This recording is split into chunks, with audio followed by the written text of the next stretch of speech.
All right. Good morning, good afternoon, good evening, whatever time you're listening to this. Welcome to The Unpopular Black Gamer, aka I'm your boy Dante. We're starting a new series called Strange Trek, where we discuss a lot of interesting, crazy things that happens in Star Trek. And to make this just a little bit more interesting, I have my boy Patrick join me. Patrick, say hello to everybody. Hello, everybody. Patrick is also a huge fan of Star Trek, just like I am. Um, I I pretty much have rewatched a lot of the older Star Treks over and over and over. Um, Except for, I know this is blasphemy in the Trek community, but except for the original Star Trek. Yeah, yeah. We're we're not in the generation where that was our entry point into Star Trek, and going back to watch it. I mean, I'm sure we'll do it one day, but like we've watched the greatest hits.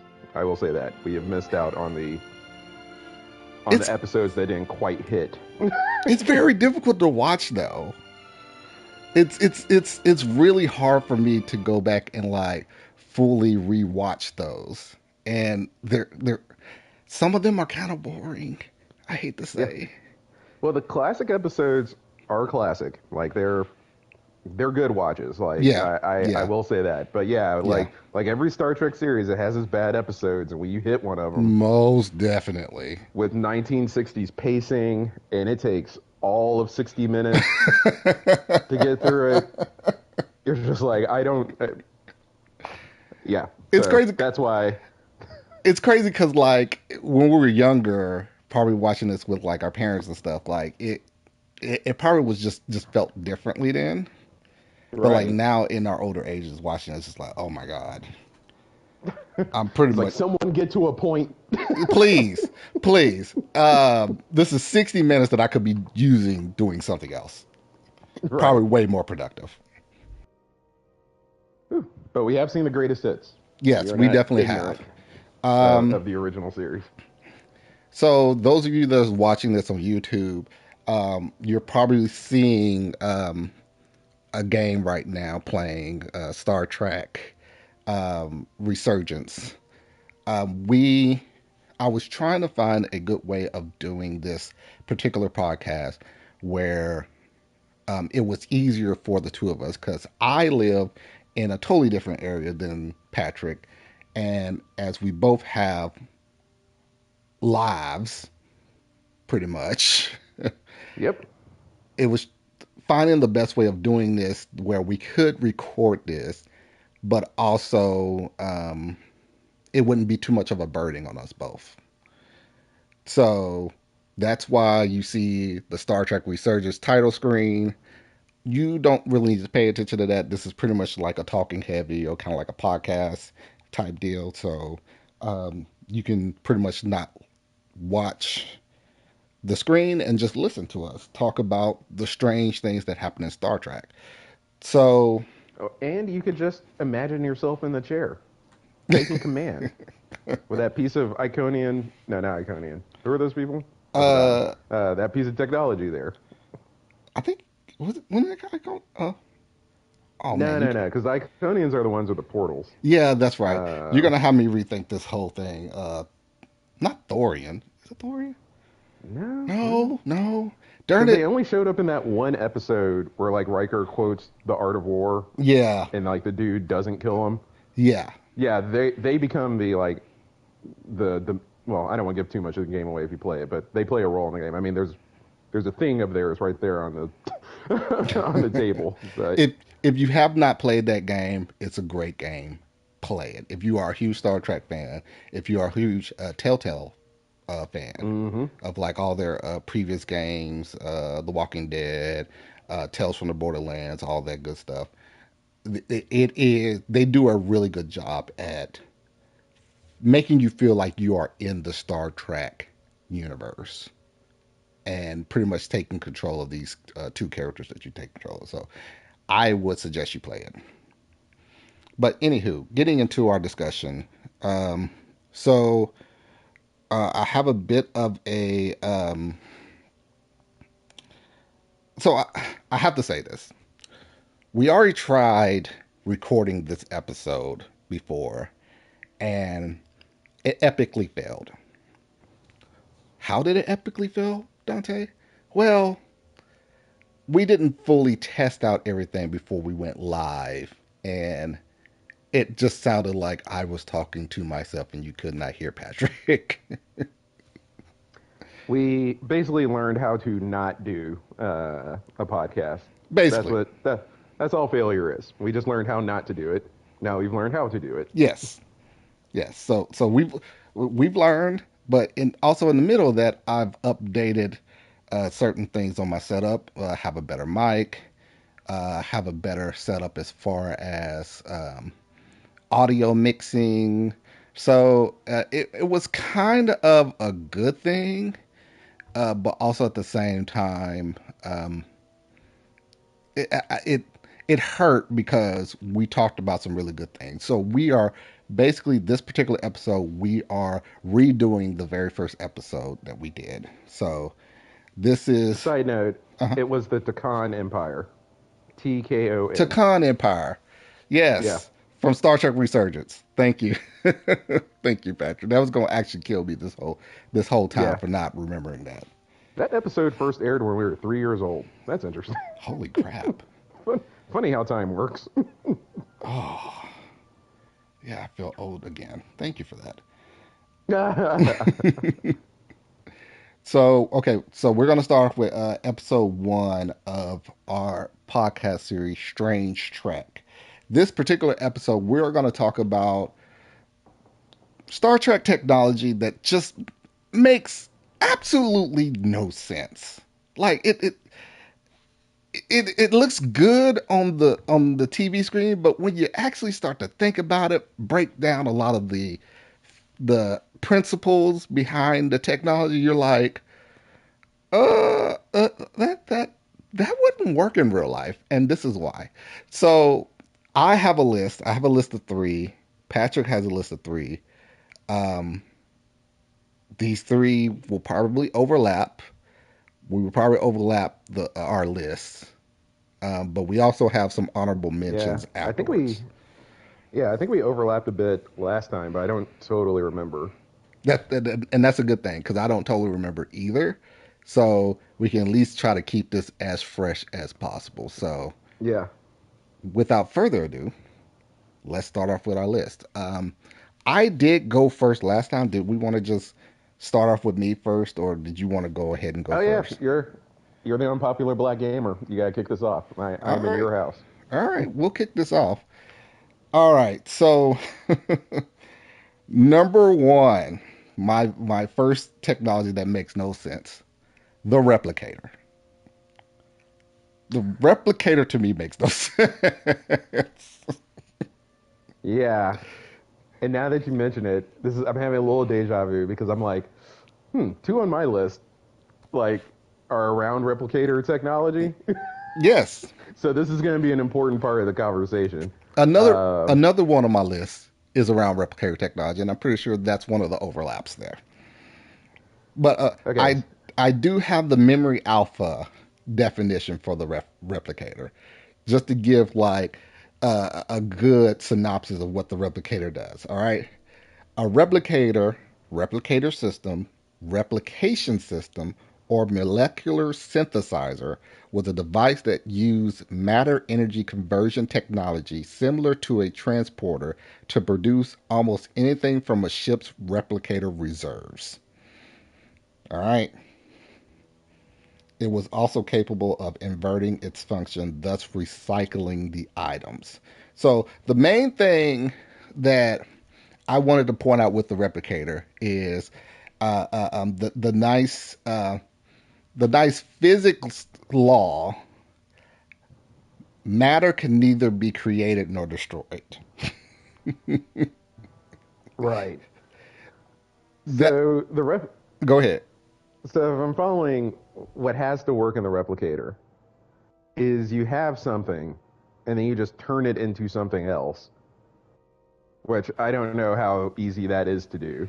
It, Um, they try to explain this a multitude of times in Star Trek. Like their idea of it is that matter that is recycled. For instance, like in Discovery, the admiral stated to um, the you know, you're Orion that eating our Orion, poop. yeah, you know we're eating our poop, right? Uh, when she It's like, ugh. stopped, looked at it, was like, should I really be eating this? It, they basically take the waste or the stuff that they don't use and they use the recycling form on the replicator to break those down and pretty much use that in something else to replicate later. First off, if I'm captain or admiral, there will be very specific rules as to what you could reformulate the poop into.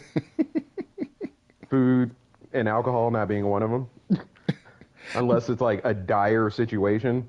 Like that stuff can become like printing paper. Well, I guess is that better? Well, Yeah, but because you're not eating it. the crazy thing about that, Patrick, is I did look up, like, okay, because I Also, am quick not. timeout. Uh huh. I just, I just someone indicated that there'd still be a printer in Star Trek. You did actually. I didn't pick up on that. Seeing how Somewhere they in the all back of carry my around head. tablets and like Yeah. you pretty much don't see any form of paper. So, somehow, some voice in the back of my head was like, "Oh, so they really are going to have like a Xerox in the 21st? There's a printing department on the ship. That's really what's going Yeah, to happen." that's on deck 8, section 13. Yeah, there's Right a next to cessation ops. yeah, So, there's a Kinko's there. Somehow Kinko's makes it to the 24th century. Okay. it's like I gotta send this package to my mother, and I also need to run off this 100-page document I need to print out. Okay, okay, but okay. My biggest thing, I would probably say my biggest issue with the replicator system is I'm looking more at the food aspect of it because Okay, it's just to me, I'm like that. I cannot wrap my head around this. That like, oh, this replicator system recycled my poop from earlier, and now it created fried chicken. Like, no, no, this doesn't make see, sense. on my starbase or ship, that wouldn't even remotely be allowed, even if it was possible. Oh, and by the way, if anyone's wondering why we're not saying exactly what the admiral said, we talked about this last time. We don't know YouTube's thing with cursing and how this video is going to get labeled, so it's going to be relatively PG as we go along. Relatively. I may drop a few cuss words here and there. I am going to try to keep it as light as possible, though, but because I don't Yeah. want it to get too restricted here. But yeah, So, so is your thing the so matter cannot be created nor destroyed. My understanding is that it converts matter, so it doesn't create or destroy matter. So is your thing like yes, that? it Okay, it's taking already something that was matter, recycling it, and then using those atoms and I guess nutrients. That's the biggest thing because I looked up. This is not my. This is not one of the things that I'm like really proud of. Okay, but I did. I things are about did to get real Google. personal on this podcast. What did you Google? I did Should we tell Google the internet? our waste. All right, I did Google like what does our waste when we poop like What's in it? what's in it? Yes, like Hmm.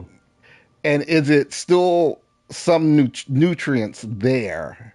And apparently there is. That's one of the main reasons why like certain waste, Please tell human me you waste didn't is click used as on the images fertilizer. tab. Oh God, I tried not to go too far into this because like, granted, I was at work on my lunch break when I was like typing up my notes and stuff. There we go. The last thing I wanted to do was get flagged on my Mm-hmm. office Wi-Fi for like looking up some explicit. So like I try not to go too far into Because that. that would be impossible to explain It, to anyone you work with. purely impossible. Imagine me explaining that to my boss. So, I would just be like, just hand me a cardboard box. I'll put my stuff. I'll see myself out. It's like my I'm not wife even gonna try. I my don't I wife don't would be care. like, "You got fired because of what?" It's like you need to reframe that.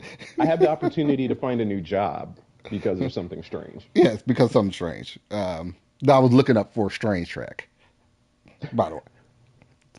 Anywho, um, Yeah, what were we saying? so there are certain nutrients in our poop, which is why a lot of times they, are. I don't know if human poop is really used for fertilizer. I know it's a lot of like animal feces and stuff that is used, but So that is the base, certain bases of the fertilizer. so you're basically like we need to have the base like nutrients and calories and things like that to turn something into food. We can't just That's like throw my desk into the replicator and turn it into and a turn it into turkey food. dinner. Yeah, Hmm. that's the only thing that makes sense to me. But also at the same time, this stuff has to be stored somewhere. And like, what is it? Is it stored like as data and then Hmm. rematerialized? It doesn't make sense to me. It just does not. They store it all next to the Kinkos on deck 8. Oh, that's why no one goes on Decade because it smells kind of Yeah. fishy down there. That's why we've never seen the printer technology on Star Trek. It's like no one likes to go to that part of deck 8. I really wish that they uh, talk about that more in lower decks of how the replicators work. See, is how like that's the Star Trek series that is like exploiting a lot of this strange craziness that's in Star Trek. Yeah. Well, it's interesting because you almost, and I've thought about writing on this, the the post scarcity economics Hmm. of Star Trek. If you had a magic box that could like take any type of matter and just turn it into food, you basically have the basis for getting rid of money, right? Yeah, like a lot it, hinges on the replicator, and you're right, it doesn't make a ton of sense. Like you'd almost have to have a special type of matter that could recombine into anything, and then have a lot of it. but that's also the thing is like how does it store it? Where does it store this matter to? Mm-hmm. That's my biggest thing with this, and especially on a starship. And then when you think about okay, the Enterprise, I can see that like probably somewhere in the ship where something like this could be stored at, but the Defiant with this replicator system and how big that is like the Defiant is only like what four or five decks big. Yeah. So like, where's this being stored at? Well, we know how much Chief O'Brien likes his field rations, so maybe there's not even a replicator on the Defiant. So, That's true. I will have to go back through D Space Nine to see if they do replicate anything. They have to, because that's how they replicate a lot of their ship parts when they need to fix something too. oh yeah, yeah. So I could honestly get around the idea that in future magic technology, rearranging something on the molecular level so that it's like totally different and also somehow not Hmm. nuking the place when you split the atoms and whatnot um, could happen, but definitely the logistics of the deployment of it and just having raw matter sitting around, like if you get stuck somewhere, you're eventually going to be like you're throwing your clothes into the replicator just to eat. we need to Like, we're out of matter. We need to refill the replicator system. Just take off your tops. No one needs that shit. Just throw it in there. and they did that in Voyager. They had replicator rations, so like they were rationing. I guess they were rationing the matter that they used to. But Uh, the way they described it in Voyager wasn't exactly like they were rationing the matter. They were rationing the ship's energy. Oh, okay. So that's why they had to do the ration system where you could only replicate so much within I guess, a day or week or month. Like, and once those rations are gone, you're pretty much SOL until the next time that you get a new set of rations. Yeah, yeah. So that's the Well, way that they and also, described it. as Steve Shives has pointed out, they never made the fact that they were basically lost in space a plot point all that often, anyways, Hmm because they like never ran out of photon torpedoes, never ran out of shuttlecraft. Like, it's especially in the first episode uh, when Janeway explicitly said that once we use these, we can't get them mm-hmm. back. Like they are a finite resource, but then you got that one person on YouTube that decided to count all the times that the torpedoes were shot, and it was well over the number that she stated. They made it 7 years and never ran out of photon torpedoes and Never. fought the Borg. Hmm They fought the Borg in the midst of it, and hmm also like erased that ripped off the Klingons. Like, you know, they weren't like just traveling through peaceful space. They were like running and gunning all the time. Never ran out of ammunition. That is one of the main. What that is one of the things that most Trekkies do dislike about the Voyager series, though, was that they didn't harp on or go into as much of them um, having to ration out things like that.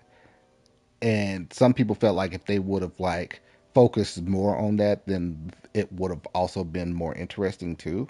Granted, I love the Voyager series, so I'm not one of those people. Um, but there are some that feel that way. Love would be a strong word for me. I don't think I dislike it as much as other people. Like, I think I've seen people that are like, this is my least favorite series out of all of them. I don't know if it deserves all that, but it definitely like goes from being like we're in a unique situation to everything basically being normal very quickly. Yeah, definitely not my least favorite series. I can think of other Star Trek series like I don't know Picard season 1 and 2 that is my least favorite.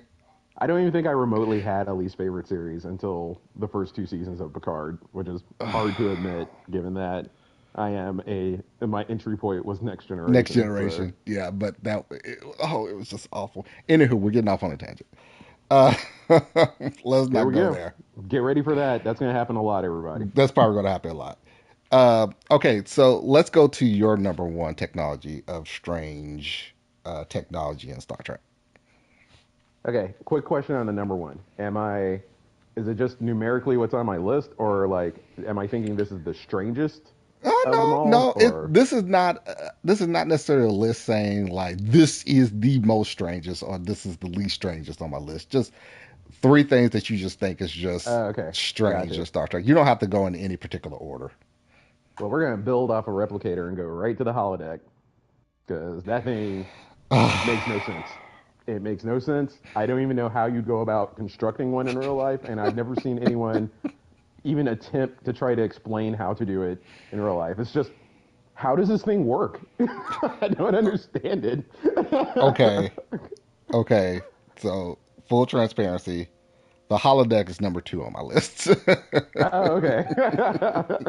Well, we are matched there because for the Which life of me, I can't think of a rational way to put a holodeck together. it doesn't make any sense, does it? But the crazy thing is that this piggybacks off my number one, the replicator, because the holodeck uses certain replicator technology in it, along with holographic technology. Yeah, and it creates a thing that you can make love to, but then you can also eat in there. But you can also like run a country mile, but also Yes, not. It's yes, also smaller than that. yes, But then also everyone that goes in with you can go on like their side adventures. and go separate And ways, even though yeah, they're still in this square that they show. Like it makes no sense whatsoever.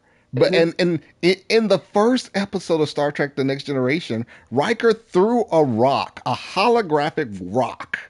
It was a rock that was materialized in on the holodeck, and it hit the wall. Like yeah, you saw it go boom and make a noise and everything. So I'm like, hold on, wait. So there is a wall there, Yeah, But there there's a isn't. wall. So they have to have like a large moving floor, but there's also a large moving floor that's like sectional. You know, And then you can go upstairs in some places, which I guess is just they replicated stairs. I, it. Oh. Voyager created a whole town, a whole Irish town on the holodeck for people to just go kick it in. And I'm like, how? How do you just have a city in this room and everyone doesn't have to do the same thing at the same time? And then there was one episode on Voyager as well when the Hirogen kidnapped them and the crew, and they kept Yeah. putting them into the holodeck simulations. And like Harry Kim's main job was to like expand the holodeck so they can do more simulations and also make certain ones that they already had bigger. So Yeah. that suggested that there was already a finite size as well, but Yeah. they never really stated how big of a environment they could create And just before it visually, exceeded. Yeah, yeah, exactly. Like that episode puts like a big part because in my mind the holodeck has to be a massive structure, like yeah, multiple decks, yeah. like for it to make any type of sense at all. Um, Yet when we see it sometimes, and maybe they're just going to like the smaller holodeck where you just like work out in or whatever. I don't know. We see a room that's like kind of small, so I'm perplexed. Oh, And apparently it has a filter in there that the lower deckers have to clean out after you do oh my God, the your fun time biofilters. in there. Oh my Yeah. God, which also suggested like there are definitely people having sex in the holodeck, and then not only that, like lower decks like pretty much like fully hinted onto that. But there was also the part in Star Trek Voyager where Tuvok Was was going through the yes. Panthar, and Ponthar, yeah. you know his wife is all the way in the in the Alpha Quadrant, they're in the Delta Quadrant, and So so they're gonna just give you a holodeck wife. yeah, so Paris was like, hey. You know, I just took the basic parameters of your wife that was in the system, and here's your holodeck wife. Boom. It's not technically cheating. I mean, it's with a is sex with a holodeck character even technically sex? Like, I don't uh, want to get too graphic. some would argue yes. Boy, that raises the ethical stakes of the holodeck. Because here, like, Hmm. the number one usage of the internet today Yes.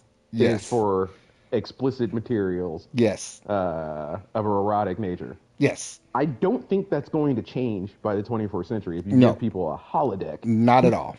So I'm assuming that there's going to be some people who work out on the holodeck. There's some dinner parties, create an Irish town to kick it in, and then a lot of people are just going to the holodeck to get their jollies. I'm quite sure that everybody on every ship that has a holodeck has a private menu, and it's definitely, most definitely, something of the sexual variety. So, so I stay confused about this. I'm like, how does it even create something that Well, you can have sex with? okay. Well, before we get too much into that, I have the memory alpha definition of the holodeck as well. Oh, okay, gotcha. So, a holographic environment simulator, or holodeck, as it was most commonly referred to, was a holographic simulation room which was a form of holotechnology designed and used by the Federation Starfleet, which ran holographic programs. They were installed aboard starships, space stations, and at Starfleet institutions during the mid 24th century for use in entertainment, training, and investigative purposes. So that's the memory alpha definition. And like like one of my notes was pretty much what we hinted on was like immediate to can have sex with anyone question mark is what I put. Right. And I You was can like eat on there. the You can have an episodes adventure. of Reginald Barkley. Oh, and Like it causes psychosis. I forgot about that. Go ahead. Yeah, we Reginald Barkley. Barkley was definitely having sex with Deanna on the holiday, right? In real life, that couldn't even be remotely allowed without like It shouldn't. your It's like, isn't explicit this? permission. Isn't this like breaking some type of form of ethics? Like, like they have toys of the adult nature that are modeled off of like real women, and I'm like, that's all you get. Like the ones who agree to do this, you can't just like Exactly. put your therapist in this case and coworker into the holodeck for you to do whatever with. Jesus. Yes, and and this is why this is one of those strange pieces of technology that just like it brings up number one, how does this thing even work? Number two, this is bringing up all types of questions that the, should this technology even exist? Like, is this ethical? Is this? Also, Uh huh. is it ethical? And also, what does this really add? Like, to like think about what we have right now. Hmm. We got PlayStations and books and movies and like all this stuff. Like what? Like we have escape rooms. Like we like Yeah. what does this thing actually do besides all the random stuff we see? Like they play hollow novels, but I'm like, people LARP now, like, and it's not a Yeah. confusing cluster F of technology.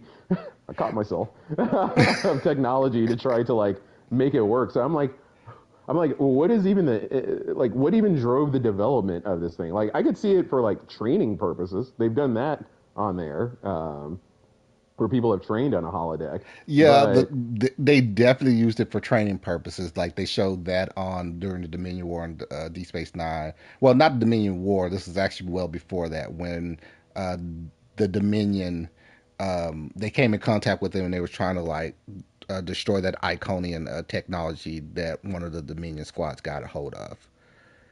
yeah, And they used the holodeck to like train for that whole thing. So they and I definitely use it for training. Also, at Starfleet Academy, probably across all starships that have a holodeck. And that's the other thing too. Not every starship has a holodeck, too. yeah, because it's kind of pointless. Because I mean, generally we don't see, with the exception of Barclay, um, Hmm. Star Trek Starfleet officers struggling to make hay in the love department. If they Jordan want, there's a LaForge. lot. Jordan LaForge. Well, but even he at some point, obviously he had two kids, but even he Yeah, at but some that was point, later. yeah. But that's what I'm saying. At some point, even he got better. Like there was that one episode where they were saving the guy that was like evolving or whatever, and like a little light beam went in Jordy's head, and all of a sudden he started like getting dates with women. Oh yeah, Like, yeah, yeah, yeah. so I mean, so I'm like, what is this thing for? So I'll just leave it at that. What is it for? Why is it here? Could it ever actually work? It is bizarre. Well, it's definitely for training purposes. It's definitely for people to have sexual relations when they don't have the ability to have sexual relations with an actual real person. Uh, Let's see. How can I come at this another way on the internet where I don't want to be incriminated? But there's also this. Even if that doesn't work, even nowadays we have this profession. mm, mm-hmm, I'm putting in air mm-hmm, quotes. mm-hmm. And I'm gonna stop. That's all I'm gonna say. Is you don't need a holiday for that. That's all I'm gonna say. That's all I'm gonna say. Anyone picking up what I'm putting down, don't I do mean, that. It's illegal. I But mean, even that still like it was also suggested that certain vacation planets, such as Risa, you could go to uh, Ryza the and put up the Horgon, and put up the Horon, yes, the which does whore not make the Horgon. It does not whore make the Horgon. God. It doesn't. It actually brings the anywho. It does the exact opposite. Like there's this planet, there's this vacation planet you can go on that the people are friendly to the point that you could get someone to have recreational sex with. So you're right. So what is As this thing for? It seems like if you have the mildest of social life, or can take a week off and go to Ryza, like, well, okay, okay. To be fair, the episodes where you had like Picard and Data, they were like reenacting certain Shakespearean things, and those were kind of cool. Or like, now that would be a cool usage of it. It seems like it's more like if it existed, and it would be less weird if it was exclusively like an enhancement of the theater or train. Like you go there to see something and then to leave, as opposed to like, you yeah, know, like for instance, like somehow hell, solve a full blown London sized Sherlock Holmes mystery in the span of this room that doesn't look that much larger than my apartment. well, one of the main things that they did state on why this particular technology was installed into a multitude of starships, especially for those that are long range, is those that's not able to come back to the Federation planets, like you're from Earth or you're from Vulcan, such, and you get homesick. It's a good form of therapy to like go onto the holodeck and display a part of your home world that like makes you feel less homesick. But it seems like where we're landing is that if you had a giant room that made it feel like you're at home or made it feel like you're in a training situation Hmm. or provide like a great theater for a show, like those are like commonsensical uses of the holodeck. But a whole Irish town where everyone's just doing whatever they want in, what is a small room, but like it's like a Somehow fully it's interactive it's path. huge, yeah. Yeah, like that part doesn't make sense. So I get if because honestly with the spatial computing and the Apple Vision Pro, which I don't have because Hmm. I don't have $4,000 just to throw away on something I might use like twice. And I have a lot of But VR headsets, nor do I have $4,000 that I just want to throw onto one particular item like that. But anywho, keep going. but apparently that's like part of it. They have like a theater where like a theater experience where you can like watch a movie and they create like a theater around you um, Yeah, in your yeah, eyes. So like I think that would be pretty cool. yeah. Which it would. Um, and then also being able to use that for training purposes, or being able to use that to hell, like certain video games that we even play. Wouldn't it be kind of cool to actually be there in person? Granted, like Hell Divers right now, I wouldn't want to be No, no, there. no, no. That I was can't think of anything that would give me more nightmares than to actually be in Helldivers. that would scare the living crap out of me. However, Star Trek Resurgence, it would be really cool to be on the actual bridge giving out commands and orders and stuff. Like that would be cool as hell. Well, and they have one of these in Atlanta. I don't know if they uh, have them in Nashville, but Hmm. it's like a VR game like room where you put on goggles and like a vest and stuff like that, and it like it does motion capture, Oh, and you that's can cool. do, yeah, it was like yeah, we should go next time you're down here, because there's one like right, well, I shouldn't say that. I'd be giving the internet where I live, as opposed to. There's one very far away from me. we'll um, we'll we'll definitely look into that. yeah, but like you put like the goggles on and like you're in the environment, but once again, everybody's doing the same thing. And they had a bunch of the games from Squid Game. I haven't seen Squid Game yet, Hmm. but they had a bunch of those in there, and that's what we played. And it was like, yeah, you got to jump and dodge and um, all that stuff, and that was pretty cool. That But is kind of cool. even then, though, I was very aware of where the walls were. And they had to like make you very aware of like in the actual presentation like Uh of huh. like when you're getting like 2 feet from the wall so you don't like run right into it Right, right, yeah. um, But is and it things like possible for you that. to be like running at full speed and accidentally bump into this? Yeah, there was a game. One of the Squid Game games is like a Red Rover adaptation. Hmm. So you are kind of like running forward, and having to stop. So you had to be pretty cognizant of because there's a real wall there and you can't see it Yeah. anymore. So See, you and gotta know that's where. also the issue when it comes to VR too. Like there have been multiple people that like almost forget like fully what they're doing. Like we're in a VR Yeah. environment. Like there is stuff around me. Like our friend Jeff, his daughter has broke two TVs Mm. because of their VR headset. That VR headset would be right in the garbage. Like that's enough of that. I would be extremely heated. But Yeah. anywho, But you can see how like even nowadays, like that doesn't change in the 21st century. Like running into a wall is running into a wall now, and it will be the same 400 years from now. yeah. All But- right, So so like, or 300 years from now.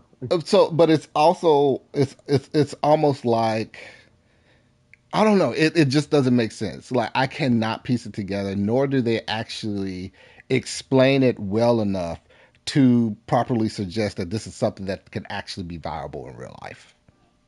It's literally a plot device to have holodeck episodes every once in a Oh while, God. and Aren't the yeah, holodeck which episodes they some of turn the out to be some of the worst episodes. Yeah, yeah. you're 100% correct. I cannot stand these episodes. There's another freaking holodeck episode, and then I love the fact that Lower Decks talks about uh every time like we're in the holodeck, there's something crazy or cuckoo that's gonna happen.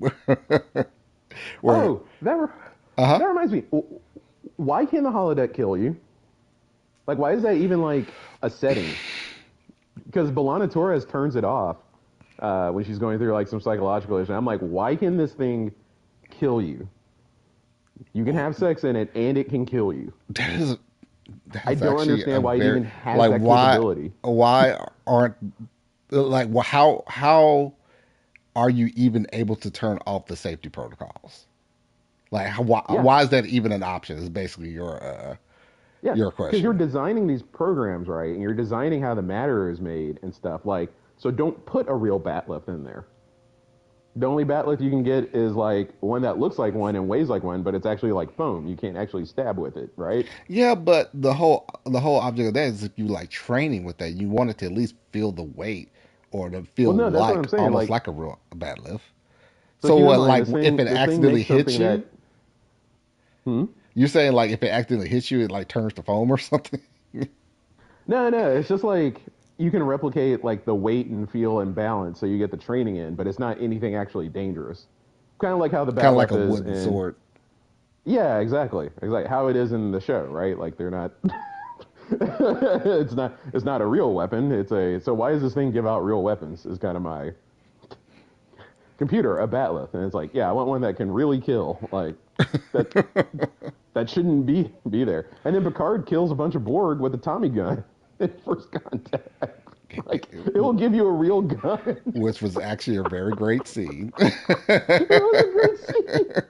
He hops in, turns on the safety protocols, and it gives them a real gun. I'm like, wait. And old girl that's with them is like, I thought it wasn't real. Oh, we can make it. We can turn off safety protocols. Yeah. I'm like, no, there shouldn't be a need for safety protocols because it can't make anything that's actually lethal. Is all I'm trying to say. You're right. You make a good point there, especially in the Federation where we're supposed to be very enlightened and every every life matters. So why would you Yeah. have something that can easily kill Also, somebody? going to your replicator point, does that mean that you can get a Glock from the replicator? Yes, yes. If you wanted to, yes. Exactly right, Patrick. Replicator, Glock Exactly 9 millimeter. and so and that's where the whole replicator technology also being inputted in with the holodeck technology because it does replicate certain things, not everything. And that's my other thing too with this because they also suggest that everything on the holodeck is uh, used by it's created by holographic projectors and stuff like that. But they also feel real. So which Yeah. will also suggest like it's something that's replicated. So Which makes the whole sex on the holodeck thing it, very awkward. Very exactly, awkward. Like exactly. what exactly is happening? Actually, I don't want to know. If we go deep into this and we keep digging, it gets to a point where it's like, oh my god, this is actually wrong. This is completely wrong. And we do have other technologies to talk about, but We do. yeah, yeah. So the holodeck, I don't know if it's the strangest because, like you said, I can go in any order, but that's the one that even from the moment I saw it as a little boy, watching Star Trek: The Next Generation, I was like, I don't get this thing at all. Oh, also, before we move on from it, Hmm. Picard got hit by a real snowball from the holodeck, and I don't Yes. understand that Yeah. either. No. Not only that, he was outside of the He was holodeck. outside of the holodeck So when it that happened. and they've also showed in other episodes with anything that was replicated on the holodeck, as soon as it steps outside of the holodeck, it dematerializes. So how was he able to get hit by the snowball? I have no idea. It would suggest that it replicated a real snowball and Wesley hit him with it, or somebody hit him with it. the other I the guess. Here's the other But thing why? too. Yeah. Here's the other thing too. This is a complete mind f. Mm-hmm. Wesley fell into the water and came out of it wet. Yeah. Walked off the holodeck wet. And was still soaking wet. Yeah. Yes. Yeah, man. It's definitely one of those. If this, that's why when the bad holodeck episodes are bad, it is so hard because you're already suspending disbelief to just be like, this magic box works, This magic and bot, then yeah, this magic bot just like, actually worked the way when they it's tell just it like to.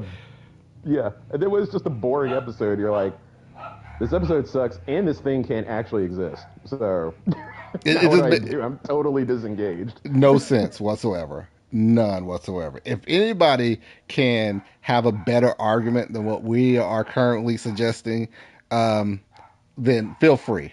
Oh, Yes, and drop it in the comments. I would like to know. I'm sure y'all can hear my dogs in the background. It's kind of hard to not keep them from barking.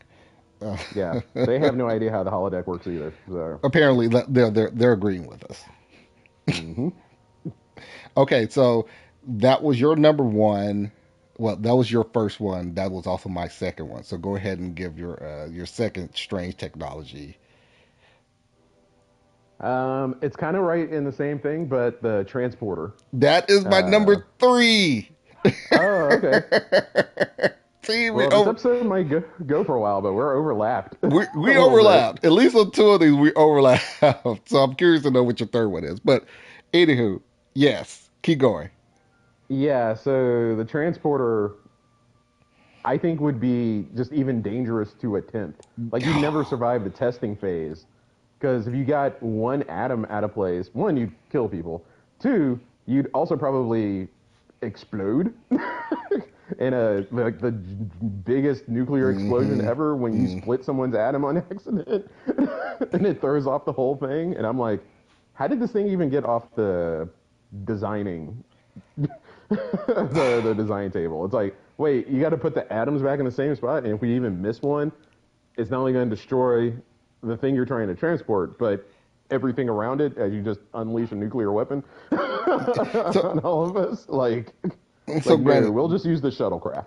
this is one of those pieces of technology that actually like it hurts me to actually say that this doesn't make any sense because I actually love this particular piece of technology. Ever since I saw the transporter as a little kid, I was like, that is so freaking cool. I wish we had this in real life. It would be just so awesome for me to be like, you know what? I want to go to Paris right now, step Hmm into a transporter, get transported from Tennessee to Paris, France, and be there and see it in all its glory. That would be so freaking cool. I would love for it to be something that is actually doable, but it makes no sense physically, scientifically. It there's just I this is one of those pieces of technologies in Star Trek that I just could not ever see coming to Yeah. fruition. And I'm beginning to notice a theme of basically if it exists because the writers needed something to move the plot faster, then those are the ones that pop up. So like the holodeck thing is Hmm. definitely a plot device. Hmm. So is the transporter because otherwise we'd spend half the episode on shuttles. On Like shuttles, yeah. they'd always be having conversations on shuttles. Well, not And yeah, this is necessarily. You could always, I mean, because there's been situations where they talked about like they have to take shuttles to the planet or whatnot, and sometimes they show them going there, and sometimes they just cut. They're on the planet, and they're just coming out of the shuttle. So you don't necessarily have to that was show it basically all the all of time. Enterprise. Yeah, you're right about that. Well, I think that's what they thought back in the first the iteration of Star Trek was like, well, if we don't have a way for them to get on and off the planet quickly, then they're just going to be in shuttlecraft for most of the episode. But I guess I mean, we talked about that 1960s pacing earlier, so I guess maybe True. That's by the yeah. time they That's got to true. Enterprise, they were like, wait, we just don't have to show that. Let's just put them on the planet. Who cares how much time has passed? Let's show something else while they're on their way to their planet. We can just do. Well, we can't just make them like magically be on the planet. Yes, we can. We can create something that says in the future this is what they use to get from the ship to the planet in a quick fashion, and the transporter was created. Yeah. And then And okay, I have the memory alpha definition on the transporter as well. So okay. the transporter was a type of teleportation machine, or simply teleporter. It was a subspace device capable of almost instantaneous transporting an object from one location to another by using matter energy conversion to transform matter into energy, then beam it to or from a chamber where it was reconverted back or materialized into its original pattern. That definition right there is a complete mind freak. Like, the, so you're taking a live being, converting it into matter. I mean, you're converting matter into energy. So you're converting it into a full being of matter Said nuclear explosion. Yeah. to energy, beaming it to a location, and then rematerializing it from energy back into matter. That does not make sense to me. From everything that I know about physics, it just sounds like that this is something that couldn't even exist in real life. Yeah. Yeah. I don't even think you can. Also, there's like the ethical question of Are you being copied? depending on how. Yeah, are you just being copied? Is the transporter actually killing the original you and just Mm-hmm. sending a copy down? Which they kind of dealt with in the show, but even that definition you just read doesn't actually like. I feel like it doesn't actually. It isn't consistent with like every episode of the show. Like Barkley got like caught in the transporter and saw something in there, Yeah, and which he would was suggest that moving you're and suggest that he was alive while being yeah. transported. So it suggests that it's you. And in fact, I remember one episode where like I can't remember what crazy 1980s early Star Trek terribleness was going on in this episode, but basically they couldn't like stop the transport. Diana, Troy, Worf, and Data down to like some mission. They were like, Mm-hmm. we're gonna slow down for like 2 seconds, then we're gonna take it back off because we gotta get to this other place really fast. Oh yeah, first season one. Yeah. Yeah, yeah. And Deanna Troy was like, this is kind of gonna sound silly, but for a second there, I thought I was in that wall. And Worf was like, it's because you were. And then That's because kind of for a stormed off. second And I'm you like, were in that wall. Yeah. yeah. So I'm like, if you're converted to energy, how are you actually like aware or have the ability like Barkley to like see stuff in the beam? Like, it would suggest that it more like changes your state of matter into something Mm-hmm. that can be moved around a lot easier and faster rather than you turned into energy. But I'm not a scientist, Not a and scientist, not a physicist. you're like you're a does the lawyer. transporter kill? I'm Yeah, I'm a banker. Like But Granted, does the transporter? this is not Go ahead. anywhere within our fields. However, However, does the transporter actually kill you? Is an answer I need a very conclusive, like, like conclusion on. And of course, it's like, okay, which part of me is my soul? Where is my soul? Is there like a soul yeah, preservation yeah. thing if I turn into energy, or like, And then also the one of the main things that I always think about is that movie, The Prestige. oh That yeah, like yeah. that suggests that this particular machine was creating a copy, and then he would kill. Was it? Did he kill the copy or did he kill the original? I can't remember. It's been too long since I've, Yeah, it's been I a minute. I think the unsettling ending of the movie is that the copy always lives. Which I is think. that movie, great movie. Number one, great movie. Mm-hmm. I love the hell out Christopher of it. Nolan. Christian Bale, that actually made me like a really big fan of Christian Bale. Seeing that movie before the Batman series that he was in, but Yeah, I like the way the guy Hugh Jackman's character invented the teleporter rather than just be like, it's probably twins, right? He yeah, probably has a twin. Seems like the easiest way to get there. It's like, that no, let's invent this technology that could never exist. but my crazy thing is when he used it the first time, why did he have to keep on using it to do this trick when he already created a copy of himself? So why not, we just do the whole twin thing Now after you have the twin. Yeah, exactly. instead of continually killing myself every time I created a copy. Uh, Yeah. Anywho, That being said, that's going like off you on the said, tangent great of that movie. one. Great movie, but Oh, that's I think always this what is I go. also Uh huh. I think this is also a good time for our little disclaimer. I think we did it last time, but we forgot to do it. And for anyone who's hung in this long, you now get the disclaimer. We're not saying that because this technology is strange that Star Trek is bad or Yes. we don't actually like Trek or Star Trek is dumb or something. We Yes. love Trek, but we have to like kind of hand it to ourselves here. Like these are strange pieces of technology. So There. we're those people that believe that because you love something doesn't necessarily mean that you can't critique it. The fact that you do love something, like, you can critique it. I'm sure my wife has told me countless times, even though she loves the mess out of me and has been with me for well over a decade, that I have some flaws. And I will point out that I do have some flaws. But that still doesn't take away from the fact that she loves me. The same thing with this. It doesn't take away from Mm-hmm. the fact that we love Star Trek. I have loved Star Trek ever since I was a young boy.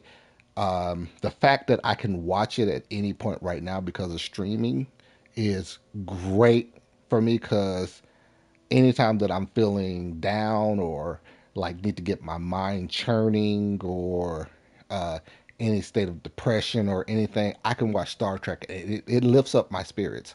I love Star Trek. Love it. Yep. And So, I do not have a wife, so any ladies that have gotten this far into the podcast, just go ahead and drop your info in the comments, so I can find out what Dante means.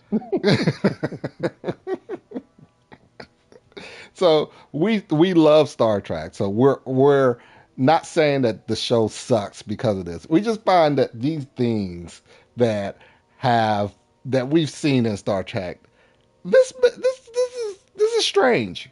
This is very strange. This is weird, And the isn't it? transporter is strange. Definitely. Uh, Nuclear explosion. You can't possibly know where every atom in anything is at one time, And then not only and that, it might kill you. and not only that, the human body is very, very complex. So, in order for your pattern to be stored, not only just your physical body pattern of having like every atom in the right place, because you have a lot of atoms in your body that Yeah. created you. Oh, Your I remember us talking brain, about. just your brain alone, like the memory that's in your Yeah. brain, that has to be stored. All this has to be stored in a buffer somewhere. So that's a lot of computing power right there. Yeah. I remember us talking about that because there was a Deep Space Nine episode where Mm-hmm. they actually dealt with that, and Eddington had to like dump all of the memory on Deep Space Nine, On the whatever station. fictitious amount. Yeah, the whole memory of the station to get what was it like 4 brains in there, Yeah, it was and then for. still didn't have anywhere to put their bodies, and had to put them on the holodeck, which really makes that sex conversation about the holodeck even get worse. But had to put their bodies on the holodeck without their brains, and I'm like, oh my god. It's So it's like like Dr. Pulaski was right. You should never use this. Pulaski and even McCoy uh, Yeah, yeah. did not like the transporter, and Barkley also at the same time. So Hmm. they might be onto something there. Like they are death machines, and then also at the same time you could have the issue where Tuvok and Neelix, where they were on that planet, and some like crazy flower got in, Combine them. Yeah. combined them into one person. Like you got stuff like that could occur. There's not I don't think there's 2 consecutive months that don't go by where someone on my Twitter feed is like, Janeway was right to kill Two Face.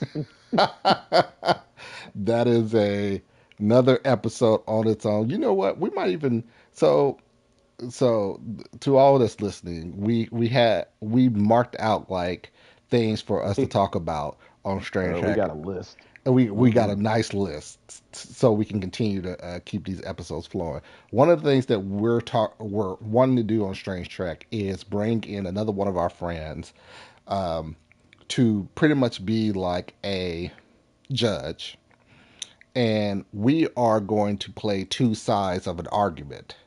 And I think I'm wanting to add in That'd should be a good one. Janeway have killed Tuvix, or should Tuvix have been allowed to stay alive, and have us on opposite sides of that argument. Yeah, that would definitely be a fun one. I So, think I might yeah, add write that that one. down. And Yeah, y'all stay tuned. yeah, I'll put that one in. Um, Although it's going to make me rewatch that episode, and that's one of those episodes that's like very hard for me to watch because I'm like, oh man, poor Two Vix. He didn't ask for any of this, but but he did have to go. that's one of the best things about Star Trek, though. Star Trek is supposed to make you uh, think think hard about a lot of ethical or non-ethical things. Um, Hell, talk about political issues, which those that feel like Star Trek was never political, you can You are wrong. completely, And you've been wrong this whole time. completely. Like Star Trek has always been political. That's one of the main things that they always focus on. It's kind of Um, like there's people out here. I know we've talked about this offline, but there's people out here who are like the new X-Men series. They're like they made X-Men woke, and I'm like, X Men has what? always been woke.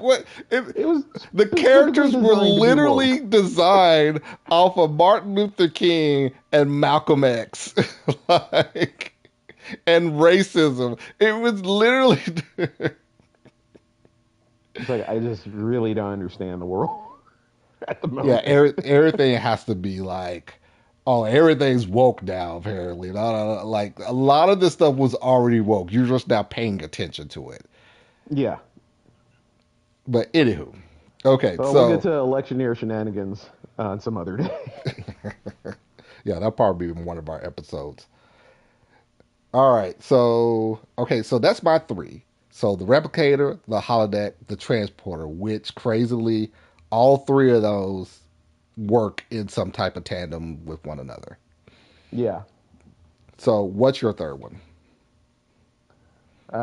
I do remember saying this last time because it broke your heart. Oh It is. no, I remember. No. It is the warp drive. Oh, this hurts my feelings. So the Yeah. warp drive is one of those things that I really, really want to actually be real one day. But you made a great argument on this, and so go right ahead. Go ahead and destroy my whole childhood. Well, let's be clear. I think we both landed in the spot of like one day in the far flung future.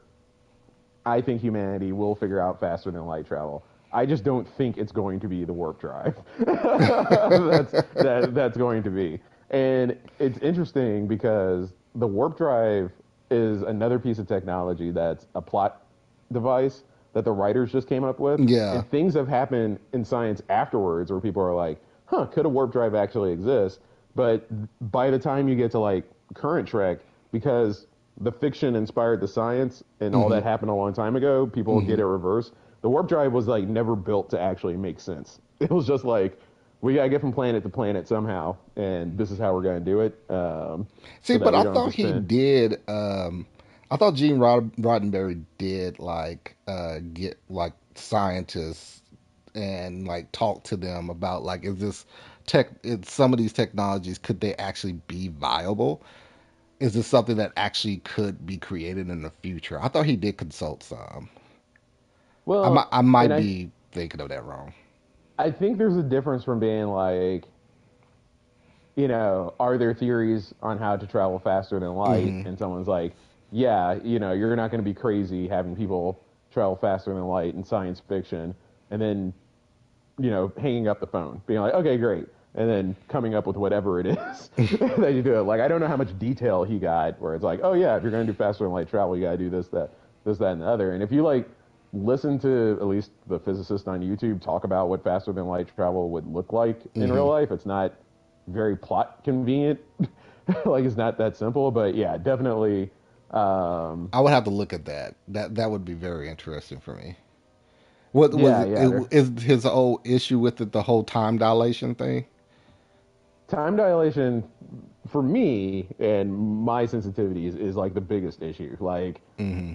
I just don't understand what like it does warp space and time around you, but how does it preserve it? And for those who don't know, the faster you go to the speed of light, Like, hmm. where you left is going to speed up in time. Time Hmm. is going to slow down for you. So I haven't seen Interstellar, but apparently Interstellar covers Does this show as that. well. But yeah, you get to the point where like being on the ship for a minute is going to be like 4 years back where you came from. And you show up an hour later and everyone you know has gone on and the world's totally different Because at that point. multiple years have passed, and Yeah, not just like a exactly. few minutes. It feels like a few minutes part for you, or a few hours or so, but like multiple years have passed. But that was the whole point of the warp theory, and folding the fabric of space and time was that pretty much time was preserved while you're in warp. So you are moving. This object that you're in is moving at the faster than the speed of light times whatever factor, but time is also and you know what? Now that you talk about this does make oh my god, I feel like I need to like start writing down multiple equations on this because because it's like This what type. conversation is going to inspire Dante to invent the warp drive. He's like, I'll show you, you mother. I am not anywhere as qualified. I did take physics like in college. I trooping on my degree in college is from aviation, so I did take engineering and physics classes when it pertains to aviation and flight. So I know that pretty well, but not to the level to be able to fully write down computational equations that so happens to create warp drive. Yeah. Number one, And number one, it's a lot of energy. It's a lot of energy that would have to be used in order to create a full warp bubble of what they're suggesting. And what they state is like once you're in this warp bubble or this warp field, you're pretty much folding space. That's how you're being propelled forward, and time is preserved. Also, you're not moving it in that time dilation that you suggested Yeah. earlier. But remember, this is strange technology, so they wrote their way around it. Hmm. But in real life, I don't, I don't know if that's like a thing. Like if that's a thing you could actually I do think it's to a cure the thing. It can to be a cure the time thing, dilation. Patrick. It can be a thing. We're just gonna stop time. Is basically No, we're just no, no. like There, how the fast can idea of time it, go? the idea of it is that time is not stopped. Time is just moved uh, at the proper speed, not. I guess proper speed would be the worst way of describing this, because actually the proper speed would be as you're moving faster, the time is Yes. going fast. But that it's moving at the normal speed, as if you were not going faster than the speed of light. But even then, let's say you could cure the time dilation for you, you could still end up causing temporal paradoxes by the use of faster than light um, drive because and I'm not going to be able to explain this correctly. Dr. Ben Miles on YouTube has like Uh a huh. great video on this, but basically You're gonna you make could me look that start up. getting to places for reasons faster than the reasons that you were sent for that place, if that makes sense. Hmm? So something happens in the past, right? And Mm-hmm. it's your past that causes you to go somewhere, but where you're going, you can actually get there just by the way the event moves through space time Mm-hmm. before the actual event happened. I know that sounds crazy, but like he explains it using these charts and lines and stuff. And if I hadn't been busy today, I would have rewatched it so I could explain it better. But you can Right. absolutely cause a temporal paradox where, um, let's say, like you're going somewhere to. I think the example you use is you're going somewhere to warn someone of a supernova. You can actually get Get there to, depending on, before, yeah, before the supernova would have happened for those people. And which also suggests that a lot of the time travel that happens in Star Trek actually kind of is sound principle wise. well, that's a subject for another day. Um, I think you also are going to have a hard time changing the fact that the faster you go, you take on more mass. Um, Yeah, so yeah. at some point, as you get to the speed of light, you're just going to be really, really heavy. So that goes to, I Which don't know if you hit like infinite mass or anything like that, but like, which also suggests like I think you pointed this out too when we last recorded this that you also are leaving some type of like huge wake behind you that once you warp into whatever system you're pretty much causing a yes, supernova into all that the cosmic system. radiation Yeah, gathers up in front of you, and as soon as you hit that Betazoid system, you just throw all that destroy cosmic betas radiation and yeah, destroy them. uh which I believe like a lot of the technologies that they quote unquote created for Star Trek is supposed to negate some of that. Like the deflector shields one, which is always supposed to be active and deflects all type of space debris and everything while you're at warp, so you just doesn't hit like a small piece of matter or a small rock in space and it just destroys your ship. But it's also supposed to make it's not supposed to make the mass of the ship um, as heavy as you were suggesting Yeah, as well. look, I'm fully conceding that the Star Trek writers have Thought written about this. around these things. This is supposed to be about real life. But I'm trying to preserve my feeling that this can't be one of And those things that can't exist. unless the actual factual God comes back and gives us this technology, we are not going to go faster than light with a warp drive. They're going to think of some other way to do it. This hurts my heart. This hurts my heart and hurts my feelings. I'm Search your feelings. You know this. Sorry for the Star Wars references, Star Oh, Trek fans. Star Wars Search your reference feelings. in Star Trek. While we're talking about Star Trek, great, great, great. You're gonna give Well, me hey, all their types of. hyperdrive doesn't make any. It makes less sense than the warp drive. Oh, the hyperdrive. Mm. It's like, how could that even possibly? And they don't even suggest anything like deflector shields No. while they're going at this speed. So, And you can't even like use the Force because not everybody has the. Well, I guess everybody does, but yeah, whatever. That's enough Star Wars for this. But so, so your three is the holodeck, the transporter, and the warp drive. yeah, yeah. Oh, one last thing on the warp, and this is something that the writers did do. Oh, go So go I ahead and know kick me. Continue to kick me while I'm down. I don't think this is going to kick you while you're down. Because Okay. again, I'm conceding. I think someone in the future will figure out faster than light, Still and hurts. yeah, Still yeah. hurts. But I know we're going to do like worst episodes at some point in the future. Mm-hmm. But Steve Shives kind of beat us to it and did a video on Threshold, the one where they go to warp 10. Um, Oh my and god.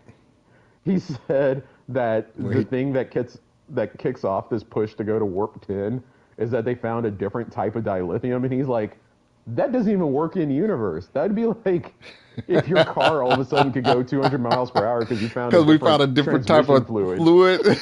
Yeah, I We was have a like, that is different very type of true. gasoline. Yeah, And now, and now my car can go 300 miles per hour down the road. same engine, same Yeah. everything, just different fuel. And now my Yeah. engine can go twice as fast. when Yeah. when when we do Threshold, that was just one. I'm gonna rewatch that video because I'm like, that's just one of a litany. Because he sums it up too well. I could do the research myself, but I'm like, when we do the whatever episode we mentioned Threshold on, he breaks it down very well. And that was one of them. I was like, Mhm. that episode is so bad. I had totally forgotten that it was just a different type of dilith that they didn't invent anything. Yeah. I forgot that too, to be honest with you. Now that you're breaking it up, I'm just like, oh my God, that's even worse. Now that I'm Yeah. thinking about it. Oh my Oh God! man. And for those that are listening, we watch Steve Chives pretty often. We love his content. We don't agree with Yeah. everything that he talks about. Like he doesn't like lower decks, um, which we love lower decks. Um, He also had a big issue with Picard season 3 because of the member berries. I think he's not big on that. He also doesn't yeah, care yeah. about canon, which Well, I agree with him on the whole member berries thing. I feel like that is done a lot.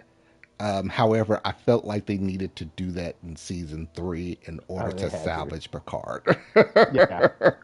In order to salvage the series, they had to do this. Okay. I mean, the Enterprise D was fighting the Borg on Jupiter, and I was like, I'm on cloud nine. This is the greatest Yeah. Yeah. thing that's happened to me this year. So I Yeah. will. But yeah, he was definitely like, could they have done something new and interesting? And I'm like, as a writer, an author, I appreciate the sentiment, but I'm also like, But yeah, see, that was cool though. But see, and that would be my argument back to him was they already tried to do something new and interesting. That was season one and two. You see how that turned out. Big fumbling of the ball. Yeah. You see what happened when they tried something new. So might as well go to member berries, and it turned out to be a much better season. Actually, season one, season two doesn't even exist for me. Okay.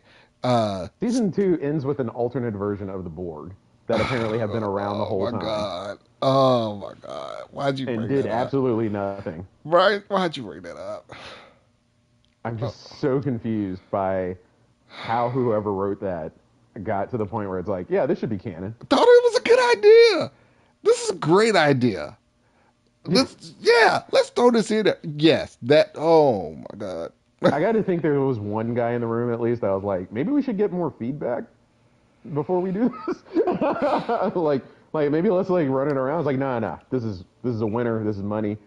Everyone hates the Borg, but what if we make them love the Borg by And using this character that we just invented for this show that here's killed Bruce Maddox and faced no consequences for it? here's one of my biggest things with that. Like most writers' room when they're writing a movie or show that's based off of something that has established canon or lore, they always have like a lore a person, a lore master or a Yeah. canon, Well, and they like have a show Bible that has yeah, like but everything in it in order. Yeah. yeah, but this one person, like his or her main job is to know the lore and the universe inside and out, to where if something is suggested by the writers or the showrunners that this is something we should do, that person would say, oh, okay, yeah, I can see that actually working within canon or lore of the established parameters that we already have. I don't understand why, like, was this person not present when when they decided to make what is it, what's her name? Yazadi, something like that. Yeah, Girardi. Girardi, Dr. Girardi, when they decided to make her the alternate Borg queen, like, was this person not present, or did they just not have this person on staff? Well, when we do the time travel episode, um, I think we should get into that because it's like it, it's it it's first off to your point that person was gone that week, and I don't think they ever got the advanced version of the script. And then the way that time travel is very inconsistent in Star Trek might be able to bail out the end of that season in some ways, but we'll tackle that another Okay, day. but now that we're talking about this, I do have to do this for whoever, if they did have this person on staff, this is for that person. All right. You betrayed your uniform! You sure did. You should have Like, shot that down. Oh, they also killed Q, but then it doesn't matter. kill Q, kill Q, They killed killed Rios. Hal. Um, they did a number of things that I was just like, what the flying fuck. I'm sorry I have to say this right now. I Well, can there's our first F bomb. I can say one or two of these a episode we're good. Okay. But like, oh my god, Picard season 1 and 2. Ugh. All right, Oh tangent yeah, what were over. we doing? Oh yeah, I think we're just Tangent over. All right, we got to go into our yeah. honorable mentions. All Okay. right, so we got our three each that we didn't like, whether not that we thought were just didn't make any sense. But okay, so my first honorable mention that I was thinking about putting on my list was the hypo spray. I remember that from last time because The you caught me hypo off guard with spray that. makes zero sense to me. It's like, okay, um, I could take this particular liquid that's supposed to be infused into your bloodstream in order for it to like really kick in, but it can go subdermally through your skin and hit your bloodstream quickly and doesn't leave a mark The hypo spray works instantly, and I instantly. don't get it. Like the stuff that knocks people out, they just hit the necks out like a light, Like, instant. I'm surprised the security people don't have that for close quarters It combat. should be standard. It should.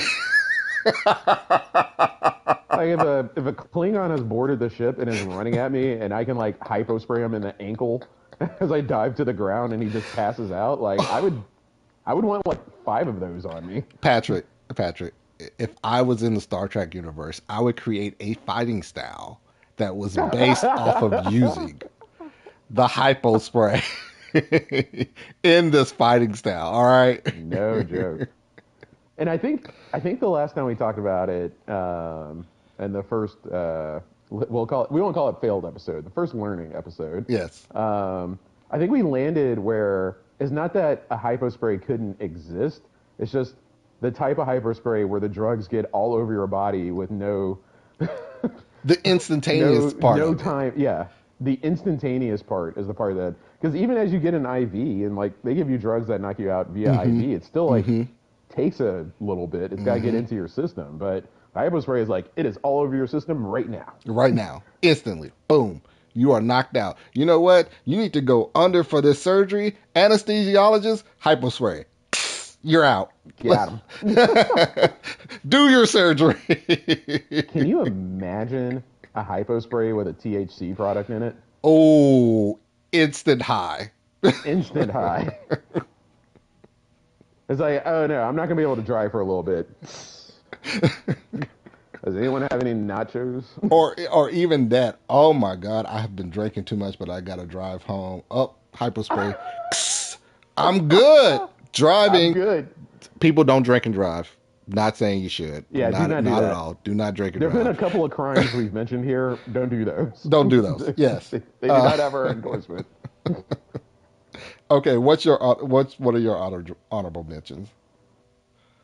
One of my honorable mentions, and I'm starting to wonder if it was actually on my list the first time around, but it doesn't matter. The inertial dampeners. How? I'll remember this. I do I think remember. it was on my actual list.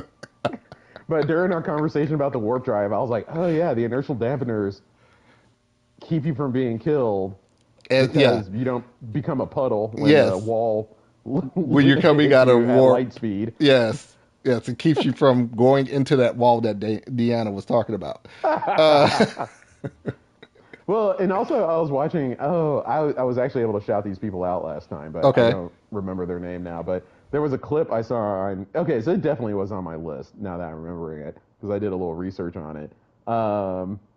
There are these people who are also pointing out the fact that you have inertial dampeners that are meant to keep the ship from rocking, but the minute someone like shoots at you, They go offline. like yeah, They're well, not always even going they offline. they have to always be going offline. Otherwise, they just don't really work, and you just don't die during warp on magic, right?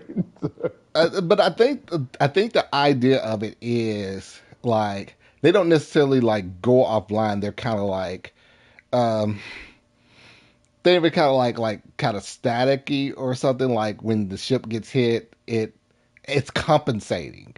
There we go. The inertial Yeah, dampeners are compensating for this particular thing that occurred that was outside of its programming. So, like, yeah, I'm going into warp, but the computer knows that you're about to go into warp, so it's compensating like your weight, mass, all the people, where they are, da da da da. All right, but so why it's would it like stay on if someone's shooting at you? Like, can't you? This is where. it's Remember how I was like the holodeck shouldn't give you stuff like a real gun? Like, why does it just stay on during the fight so no, that's I easier to think fight back with? the way that I would think about this on a technical level is the computer didn't know how to compensate for this particular hit to the ship.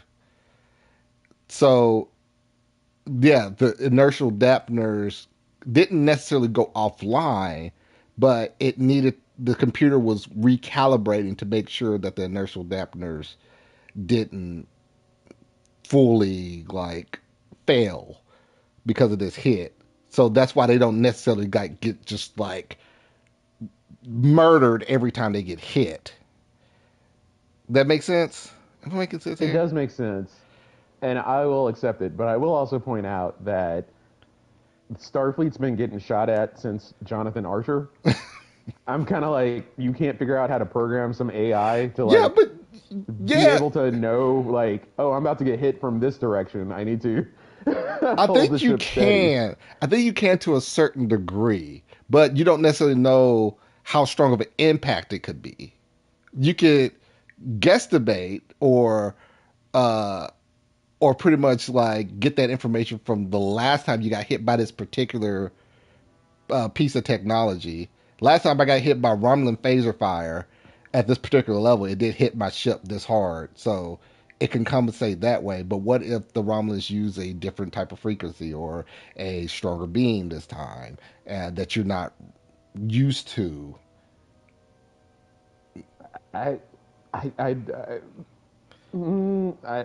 don't think I could go with you.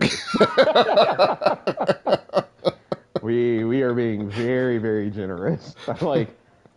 Like again, back in Jonathan Archer's day, we fought a whole war against the like we have a lot of data on how these but people can shoot us. but see here's the crazy thing about Jonathan Archer's day though.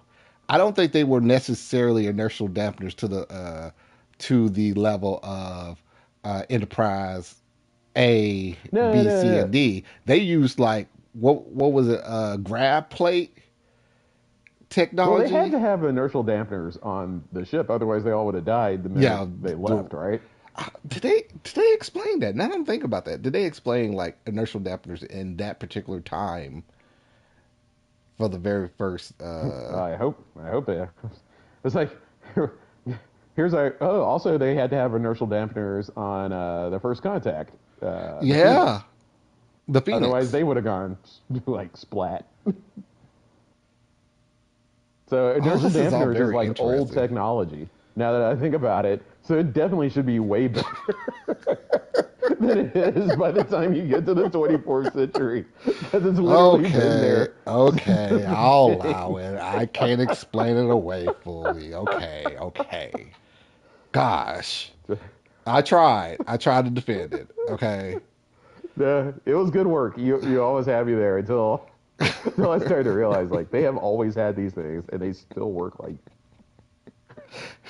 You work had like me at the. They've always had this since the very first warp drive that they created. It had to be created. Okay, all right, I'll give it to you. so honorable mention. Also, Okay, probably was on my actual list. Now that I think about it, last time. my second honorable mention. I remember this one, and we had a really good time about this one. The Universal Translator. Oh my God! Yeah, ain't no way. Definitely, Ain't no definitely way. a plot device in the show. This is purely a plot device in the show, but it makes absolutely zero sense at how it Because works. the universal translator would have to read your mind, Yeah, which would be the actual technology. and for you to hear it instantaneous as the person's talking. Yeah, Like and but on the next generation, it's the comm badge. On yeah. on the next generation, it's the comm badge. On the original series, it's their communicator that does it. So, okay, number one, this is like pretty much like Google and Alexa. It's always on. It's always listening to you. So something's Eee. always For being those of you trying to get recorded. some privacy in the holodeck for No your privacy little. whatsoever. As long as you have the comm badge next to you, you are being always recorded, sir. Completely, all the time. Computer, delete recordings from 1100 to 1200 today. You mean during your holodeck time? Yes. Yes, Yes, delete yes, it now. yes. Delete that. Yes. In fact, So just eject the memory core into the sun, please. Thank you. it's like it's the Star Trek equivalent of deleting your browser history. Oh my gosh. I wonder if they do have a incognito mode for the holodeck. That's the private menu that I was talking about. Oh yeah, yeah, you're right.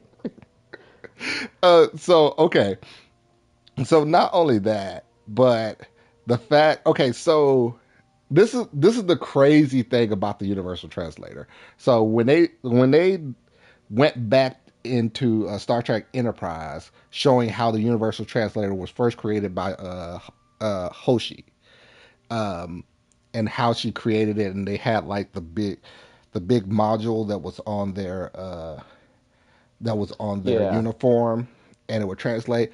The um, it was shown that the person was talking, and then they were hearing the translation of it as they're talking, kind of like how the UN does right now, where they have their right. translators, and while the person's talking, the translator's just like translating I for think that them. makes sense. Yeah, but then like when you get into the original series and uh, the Next Generation, Deep Space Nine, all that, it's just instantaneous. You know what the Klingon is actually speaking in Klingon, but apparently you hear it in English.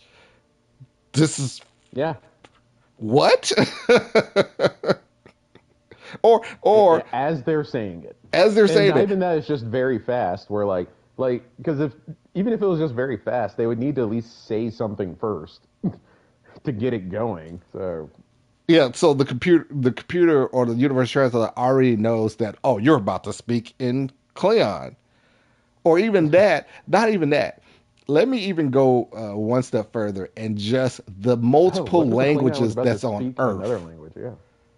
Like, I granted, it is suggested that everybody on Earth speaks a standard language. Apparently, I believe they did this say something like that. Like, That there was like a Earth standard or something. I believe so. But even on lower decks, we saw the universal translator on the ship go out, and everyone couldn't understand each other. So That's it's not true. a That is Starfleet true. wide thing. So it's like even on Earth, so does the universal translator just like automatically knows, oh, I'm speaking French. Oh, you're speaking Spanish. Oh, you're speaking American English. Oh, you're speaking UK English. Oh wow. Like, Yeah. how does it know already off back just by the first word you say? Well, and that is why it is a strange technology. I also like it when the universal translator gives up. Like Yeah, patak. before this all, yeah. Oh, you're right. I didn't even mean it like that, but that's even more. You can talk in the other language Doesn't when make you need sense. to somehow. So what? Did it just turn off for this one word? Did you turn it off yourself for this one word, or does it I was gonna just say, do not you have to? know the English word for patak? You almost like. Do you have to program it ahead of time to be like, hey, when I'm about to curse out this dude in Klingon, don't translate. I want to make sure he knows that I called him a B to his face Makes in his zero own sense. It language. makes zero sense. Huh. Well, I was so that was awesome. I'm glad you intervened with that. I was also just talking about like when it's like too confused to even try. Like that Oh episode yeah, we were talking yeah, about before we recorded with the the Shaka when the walls fell yeah, and yeah. all that stuff. When it's just like I don't know, they're talking, but But the I can universal read their translator has minds. zero clue. Yeah. Well, they have to keep talking. Get them to talk more. It's always the thing with the universal translator. They need to talk more so the computer can understand the dialect and da da da. It can translate new languages it's never heard before just based on someone rambling. And I'm like, oh, that's magic. That is just straight up magic. It's space magic. Pretty much a lot of the stuff that we're talking about today is space magic. Like Hmm. this is just no way that this could even work in real life. Like it would serve the same plot function for Doctor Strange just to show up and cast a spell where everyone understand each other and then just leave. Like it's the Basically, exact same thing. Like who cares that it's the Universal Translator? Just have Doctor Strange show up. I know this isn't even his property, but why not? It doesn't matter. this is purely Deus Ex Machina right now. Like this is purely a plot device just so we can explain this away that everybody understands each other. Oh my God, the Universal Translator. I mean, granted, someone out there, I don't want to discourage you. If you can make one for here on Earth, do it. I'd love to go anywhere I want. And Oh. And to be able to go to Mexico and be able to just speak English and they understand me in Spanish, that would be fucking phenomenal. That was my other two. that was That number was my two. second one. Yeah, That we we're can't do we're anymore. running up That on the was it. line. That was Now, if it. I say one on accident, I'll have to bleep it we're out gonna have issues. some way. I'll have to go back and post and bleep it out. All right. There we go. No, but like that would be great. So yeah. As you were saying, please, if someone could create that, please do. Do it. But I do not know how you're gonna read my mind and know I'm gonna say English and know what I'm about to say in the way that I say it. And if I want to say something in the other language for extra Hmm. drama, that I don't want you to translate it. That's going to It, be quite the and trick. if I'm thinking about this more, I'm pretty sure there's like a preference you can set. Oh, your language preference is you speak in French, so the universal translator already knows like this is the main language you're going to speak. So It's already ready for your French that you're about to speak to translate that into whatever. But here's the other thing. This is the crazy one right here. The person that is hearing it, how does it automatically know what language it needs to speak for that That's the person? mind reading part. And not only that, if there's five people talking to one another and they're all five of them speak a totally different language, how does it know to say this back to this person in those multiple languages? The more and more I True. break this down, the more and more it doesn't make sense. Well, and like kind of like I was saying a little bit, what if a Klingon starts speaking Romulan to you, like right off the bat instead of speaking Klingon? Yeah. Is it going to get confused? Like, can you beat the universal translator just by learning another language? Oh, I'm sure you can. I mean, another language besides Shaka on the Wall spell and Oh, oh, whatnot. Not to oh, be oh, not to oh be okay. offensive to those Oh, people, but okay, got you're borderline space racist with that last comment. got, yeah, yeah, yeah. Racist against a false being, a false race, A fictional race. fiction. Yeah, Yeah. there we go, a fictional race. What's your second honorable mention? Uh, okay, so a little bit behind the scenes. There's one we came up with when we realized we had to re-record, but we all went on a vacation together, and I'm Mm-hmm. dropping that one in now. The Go Sonic ahead. Shower. Oh, the The Sonic Sonic Shower would Shower. murder you. So, Because here's a fun thing that I learned from MythBusters. mm-hmm. Um, when there's an explosion, there's a sonic like shockwave ahead of the actual Mm-hmm. fire and stuff. And if you're too close to the explosion, that shockwave will liquefy your lungs and kill you before Oh the rest of the shit. shrapnel and fire um, gets there. Oh god. So, this is what you're going to go shower in now. And, okay, when we were discussing this on vacation, I did start thinking about this more. We discussed this more. Is the whole what if you're in the Sonic shower and all of a sudden you're in battle? You get into battle and like that whole inertial dampener is going offline. First thing that's going to happen, the inertial dampeners that have been around since 2063, not going to work at all. And granted, you know what? As we're talking about this, I'm going to look up the memory alpha on the Sonic Shower because I don't know the full principles that they put in to suggest how the Sonic Shower works. Right. So I know that there was the one episode um, that actually showed how the Sonic Shower worked, and that was in Voyager when Balana um, went on that away mission to repair the defective hologram, and the hologram was trying to kill her. Right. Was it? Oh, was it that one, or was it the? Oh no Was it the no one where she was trying to kill herself in the holodeck? Because the holodeck no will let you do that. no. It Um, I believe it was the episode where they were on that. You know the toxic waste people that dump toxic waste in space. One of their ships was like heading towards some civilization and was going to kill the civilization if they didn't do anything, do something oh, to it. interesting. So they went on this ship. Balana was part of that to like try to fix that. I think that was the episode.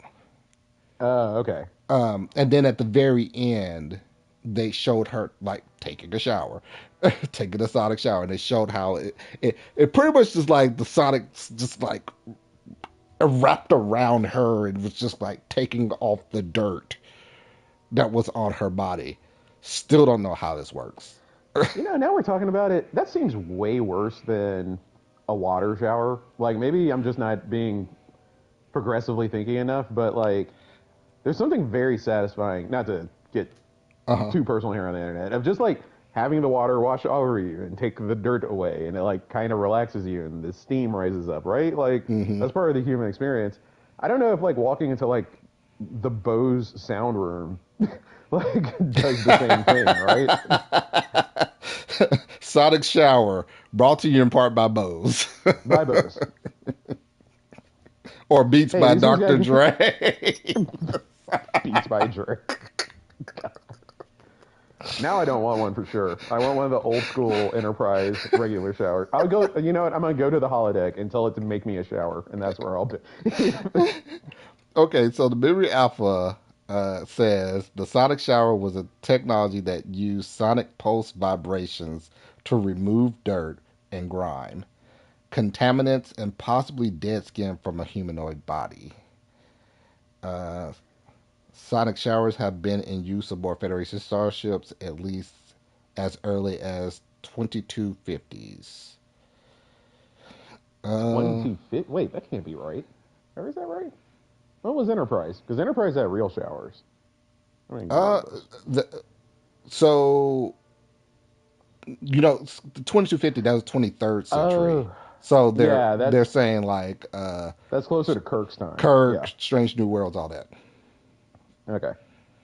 Let's see here. The technology was a means to eliminate the need for water used in bathing. How However, dare I question Emery Alpha? yes, Like fools. yes, a lot of nerds have collectively come together to make sure this information is as accurate as possible.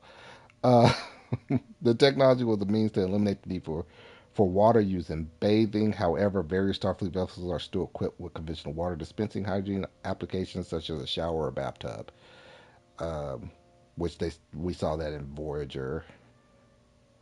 Yeah, we've Although, seen people wash their face in their quarters yeah, with water.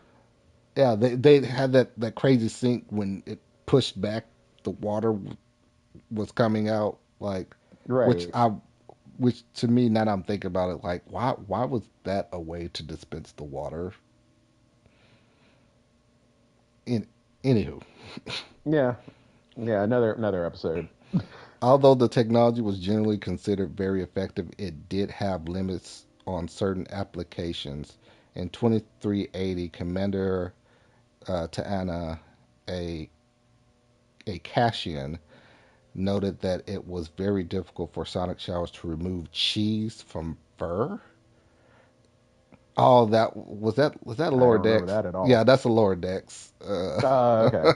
Yeah, they rapid fired the jokes. I can't. Yeah, they I did. can't catch them all. That's actually one of Steve Shive's problems with Lower Decks is that they rapid fired it. Not that we are holding ourselves to Steve Shive standards, but now he probably find that statement ridiculous. But yeah, they do rapid fire the jokes. I don't get everything that happens in a Lower Decks episode sometimes. Here it is. One of the components of a sonic shower was an acoustic inverter. When an acoustic inverter broke, the sound created by the sonic shower has been described as being able to make your hair stand on end, like it was loud. Yeah. It doesn't make sense. None of this has broken down the technology enough to make me be like, oh yeah, this could work. So kind of like how I said, what's the point of the holodeck, especially if you're just using it to make love to something, Uh like huh. because you should be able to do that in the 24th century Uh huh. via a lot of ways. How does this beat a water shower again? Do you even use soap in the sonic shower? Please tell me you use soap. How do you No, wash your hair? that's the idea of it. You don't need soap because it lifts up the dirt and grime off your body.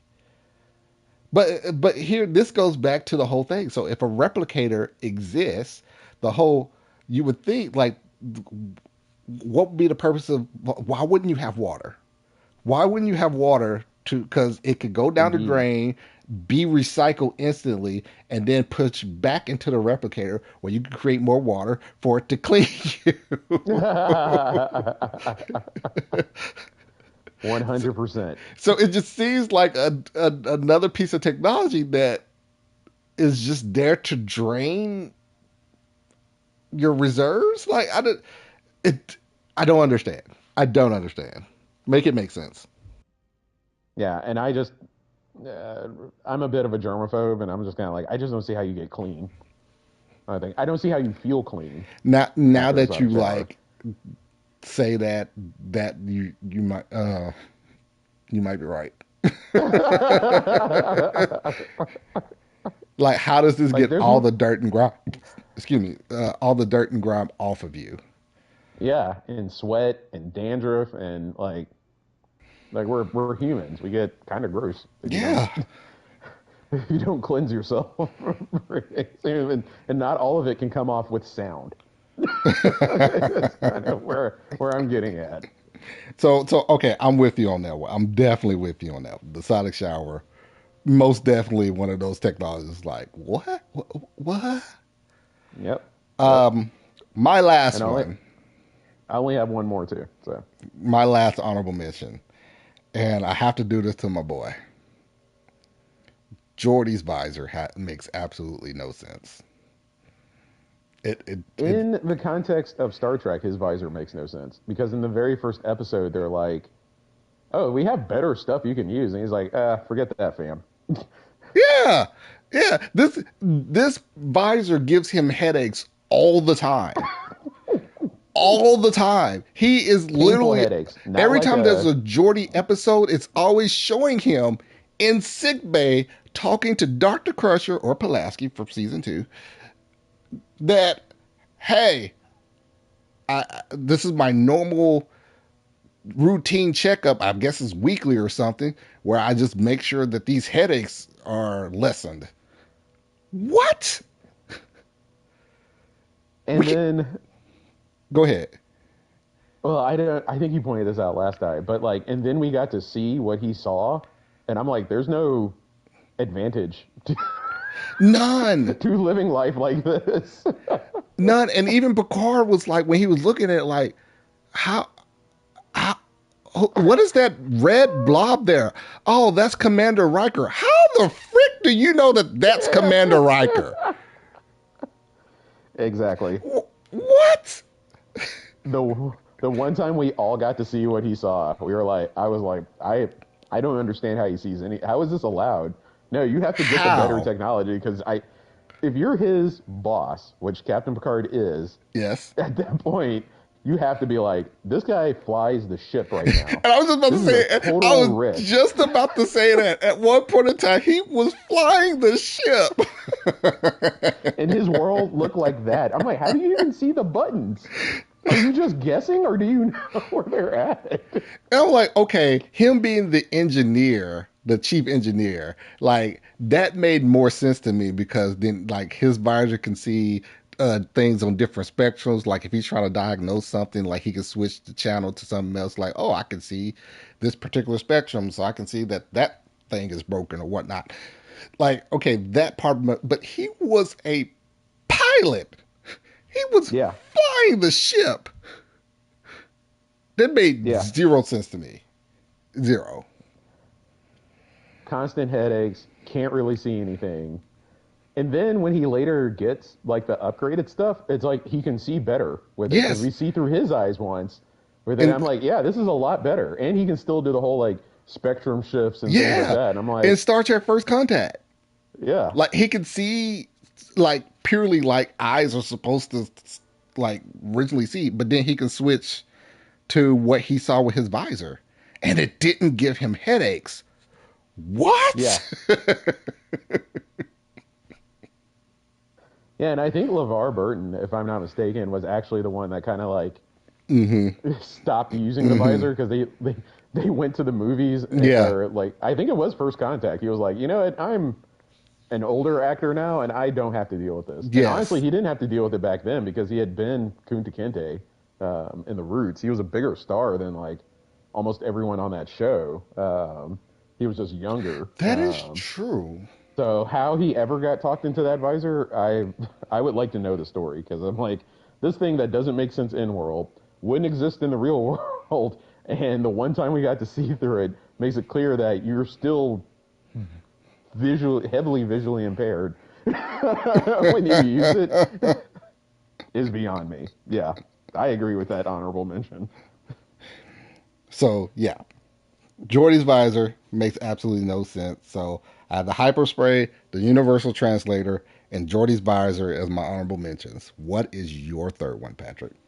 Let's bring this Yeah, all home. so I've done inertial dampeners, sonic shower very quickly. The phaser. The phaser Okay. is my last honorable mention. Okay. Tell me And it's why. so it goes back to physics. Just like there's a recoil on a gun, there should be Oh some type of yeah. recoil on the phaser. Yeah. And the phaser puts out so much energy that it can disintegrate a person. Yeah. That should shoot you at least, 10 miles maybe when you fire it out. So I don't know what's in the handle of the phaser that keeps it from just And flying out of your hand every time you shoot it. especially the hand phaser. Yeah, The hand phaser, it has always been shown that it has like pretty much zero recoil. yeah, Like I've never seen them actually like. Granted, like these are actors just like pretending that a beam is coming out of their this right, prop exactly. device, but they always fired it straight and never like, oh, a beam came out recoil. But I believe I have seen the phaser rifles shown as those having some type of recoils. At least the ones that have like not the continuous beam, but the like the Oh, that fire the actual like pellets, the actual like yeah, pew I guess you pew yeah. versions. Yeah.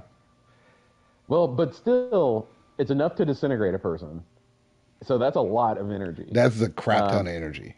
yeah, You are and you're correct. right. I'm not talking about ship phasers because I'm like, in my mind, I'm like the ship's huge. Like the, I guess the phaser, is going to be powerful. It like offsets, but certainly if you send enough energy out of something you're holding in the palm of your hand to disintegrate a human being, Hmm. to not even just dust, like they're like even the dust that they would be is not there. I'm like, It it has to fly out of your hand at like 300 miles per hour or something. Like, I don't know what the math would be, but I'm like, how like, what is in the handle of the phaser that takes all this recoil that's when you are true. shooting someone to kill them, or maybe even to That's stun true. them? I would have to agree with you on this one. I was trying to find a way to like. I was trying to think of a way to dispute what you're saying, but like, yeah, yeah. And then for the hand phaser, they are stated like that. There's power cells in them because they always do the magical thing where they dump the power from the power cell into a ship device to power it for some way. They Right, always do exactly. that, and they always say like, oh, it's enough to power this one device, but I can turn this up to kill, and it disintegrate somebody. So I'm pretty sure the energy needed to disintegrate a full human person is a lot more than what this power cell can store. Exactly. It has to be the most energy efficient thing on the ship, both in its conservation of energy and the expulsion of energy. And then it's not even like it's not even like, oh, if I set this to kill and I shoot, either depletes the power cell or I only have like one or two shots at this high setting than if I would Right. in the stun setting. Which, if they did that, that would make it make just a little bit more sense to me. It really would. Yeah. Or even that, like they used it on stun so much that they tried to use it on the kill setting, but it's like, oh man, the power cells drain too much to where it can't give a good kill setting. That would have made more sense. Yeah. Yeah, it would have. And added some stakes to the gunfights that they're in that That's you can true. actually like run out eventually. That's true. But yeah, it has infinite power expulsion, infinite power absorption. Otherwise, the phaser would probably kill you every time you used it, given how you hold it. Um, There's a mini warp reactor in every in every phaser. there is, there is. Which, all the way, this brings up something else about the warp reactor, which is like the littlest thing can go wrong and the whole ship is going to blow up. And I always thought like Coolant leak. that should have been rethought. Like, There's a coolant leak. there's a coolant leak. Well, remember one day someone like a Klingon like boarded the ship or whatever. Or they were invited. I can't tell, but they tried to take over the ship, and he Hmm. points his disruptor at the warp drive, At and the it warp like drive. stops everything because he just took because if he shoots it, it's going to kill everybody. And I'm like, really? It's that easy to blow up the whole ship. You can just waltz in. Like, what if someone's like suicidal? And you would Oh, suggest, oops, and word you would check on think that. But like, shouldn't there be like, because I can imagine that the warp drive does give off a large amount of radiation as well. And yeah, I'm sure like whatever it's encased in is also like giving it some type of protection from this radiation leaking, but I'm pretty sure it's not a zero sum when it comes to like just no radiation being leaked out of this. So right. I would think that there would be like a force field always consistently around the warp drive as well. Not only just to protect against that radiation, but also to protect against, I don't know, somebody taking their phaser and shooting the darn thing. But apparently not, because Tasha Yar was like had like called up to the bridge and was like, "Captain, he's pointing his disruptor right at the warp core." Everyone was like, "Oh, stop Ooh, everything." ooh, stop, stop. Yeah. I also was like, not then, but just now, because we were talking about Voyager and I'm piecing things together. Uh I'm huh. like, okay, also eject the warp core in that situation. Just go ahead and hit the button and get it on out of there. We'll pick it up later. Like, No, no, but see, that's another thing. I could go on that I'm for gonna say, I know we're probably forever. at almost 3 hours. So if you wanted to No, go 2 hours, no, an we're at hour. 2 hours. We're at 2 hours now. Oh, we are. But Oh, okay. that anywho, It happened one day on Voyager. They ejected the warp core for some reason. I can't remember. And then they went back and got it with the tracker. oh, they ejected it a number of times, but the main one that you're referring to is probably one of my favorite Voyager episodes because that's when Tom Paris and B'Elanna finally like revealed to one another that they actually like care for Yep. each other. That's actually one of my favorite episodes. But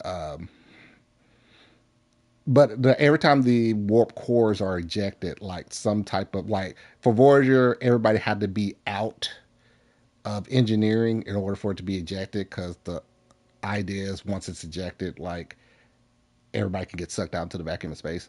Right. Same thing with Enterprise. Those barriers that came down. I don't know how many times.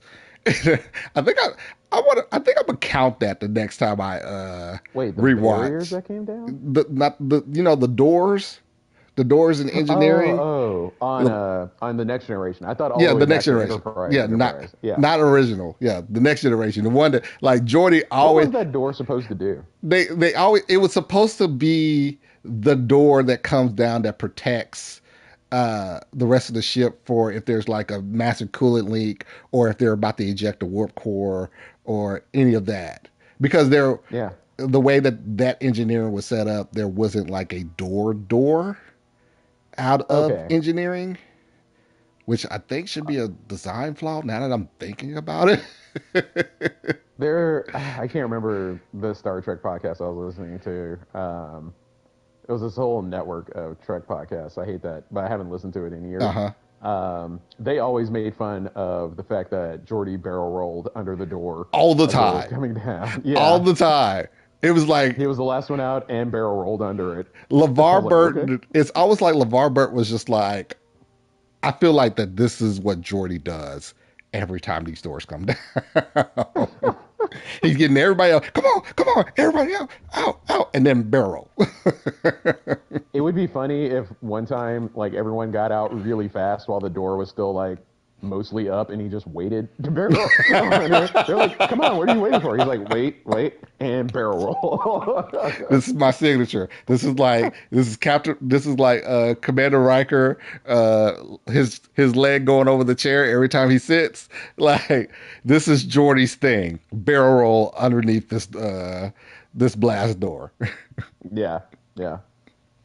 All I know is that also those were in the episodes where I was like, "Oh, we see the door. The ship's gonna." I think there was one time the door came down and the ship didn't blow up, and I was kind of confused by it, but I can't remember that episode. There was Because one where something was happening. It was a massive coolant leak or something like that, and he pretty much like got everybody out just about, and then he went to the bridge and transferred engineering systems to the bridge. That's the episode. Yeah. And he was like, "We lost a lot of good people down there. Apparently, people Right. died during that, even though we didn't Yeah. see anybody die." Well, he said it, so it had to have happened. I think was that during a Borg attack? I can't remember. I think that was the whole breach that caused the door to come down and the ship to blow up. I think that was in the best of both worlds. Now that I think about it, Oh, really? I That's one. think so. That's one of my favorite episodes of Oh Star yeah, Trek too. that one is rightfully on the best of TNG list. But I think that would have because the Borg had a cutting beam back then, something they never used after that episode. Yeah, that's And true. yeah, they caused That they is caused true. the whole breach, and that caused them to drop the door, but the ship didn't blow Oh up. no, you're okay. You're. I think you're combining two. The best Oh, of I both am. worlds.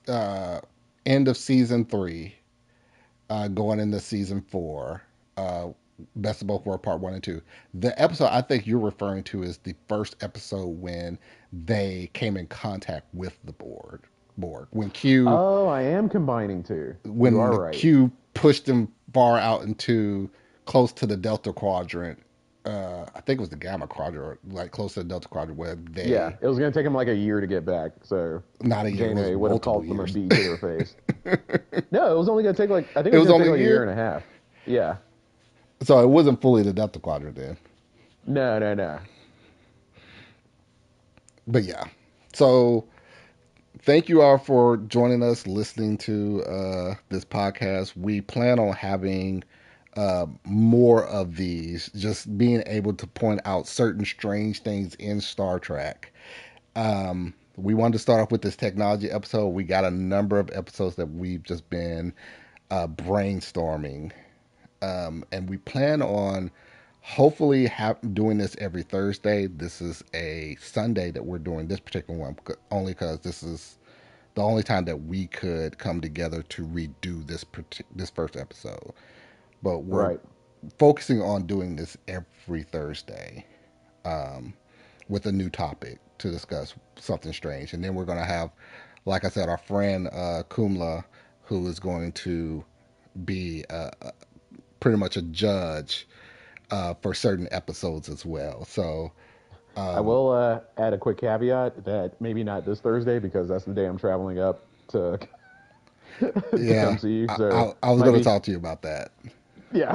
So, we'll, we'll find. Look, we have lives, okay? We have lives. We both have real jobs. Um, not to say that being a YouTuber is not a real job. It really is to those that actually like do this full time. It is. I meant to say we have a daytime job. We all have daytime. Got a day We both job. have daytime Got to pay the jobs bills. to pay the bills because YouTube is not currently for us. So um, we want to do this like hopefully every Thursday, but things will come up like Patrick will be traveling around that time, so we'll find other times to be able to do this. So, but hopefully, try to at least once a week. Hopefully. Yep, it'll be fun. So, thank you for joining us. Like, comment, subscribe, all those things. Please let us know any topics that you might think would be good for us to discuss. Feel free to drop that in a comment below. We'll either I'll either let you know, hey, this might be something that we already have planned, or hey, that is a very good idea. We'll add that to the list. Please do.